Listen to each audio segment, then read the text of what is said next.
อ้อดนั่นก็ไผ่สีซอคือเสียงเว้าสองเฮา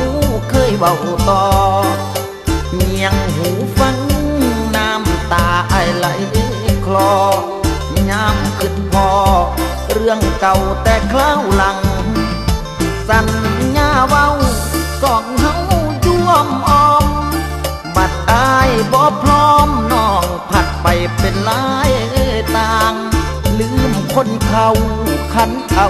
แล้วปล่อยวางให้สิเป็นจังใดก็ตามสร้างทิมคนหลังฟังข่าวเจ้าสิมาถ้าอยู่เทียงหน้าเก่าเฮาเคยนอนอ่านคำกลอนสุนทรที่น้องว่า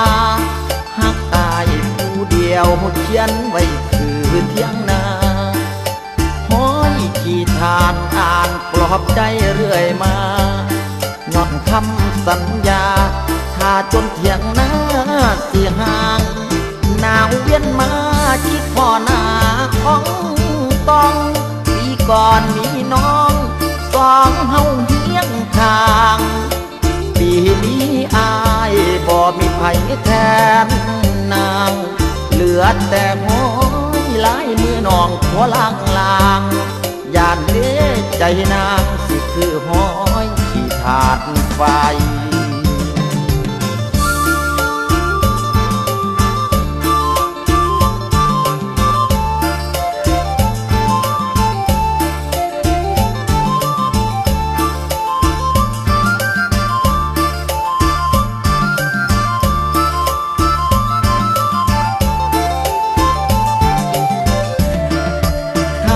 อยู่เทียงหน้า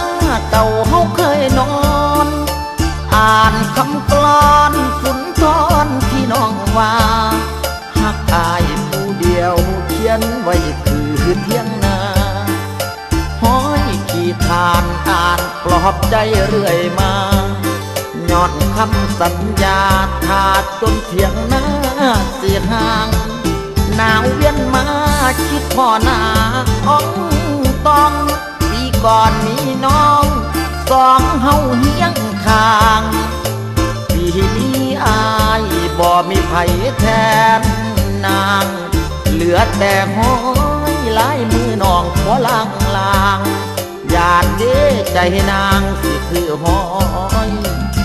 ขี้ทา